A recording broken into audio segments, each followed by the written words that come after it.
siya i-translate niya na Bisaya. Tagalog naman translator dire. So ano ning highway? Tumama. Alto Mama. Oh. Baka So maano pa kita dyan sa may flyover gali? flyover, sagat ang flyover. So pagabot mo dira sa may ano, sa may flyover line na siyang street. Kuhan ka, exit ka. After flyover, exit ka na.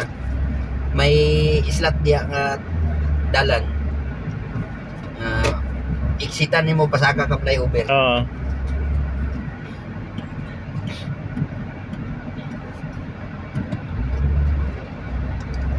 Pag ulit ta dito ta babawagi. Hindi na ta maagi diri.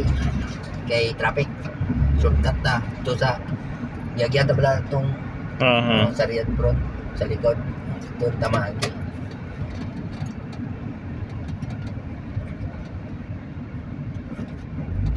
Naglampas sila busy man. Kini babae siguro ng driver ani. Adi kay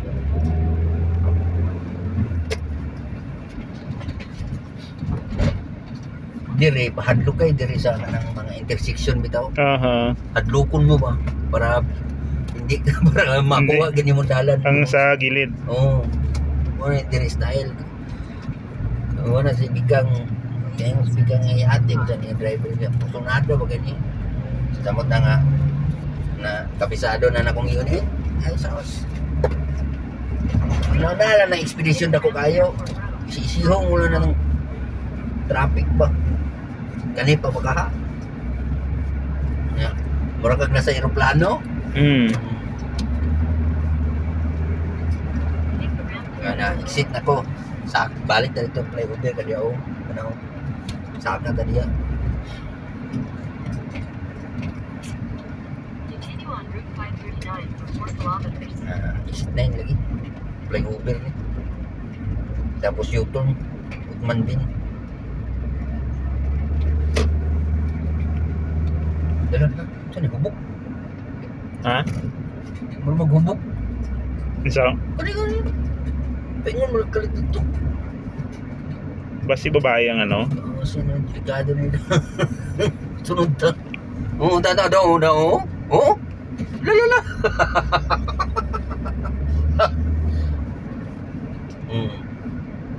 Ikaw kay kasgater karon.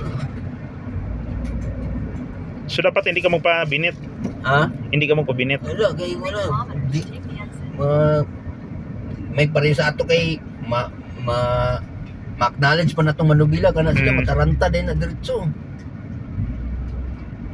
Dili murag malakjo din sila ba dili na maka-initiative bitaw nga.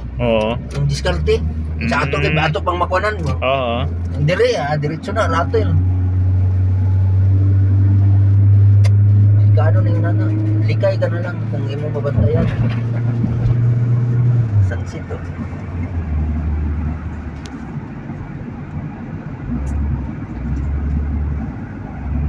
highway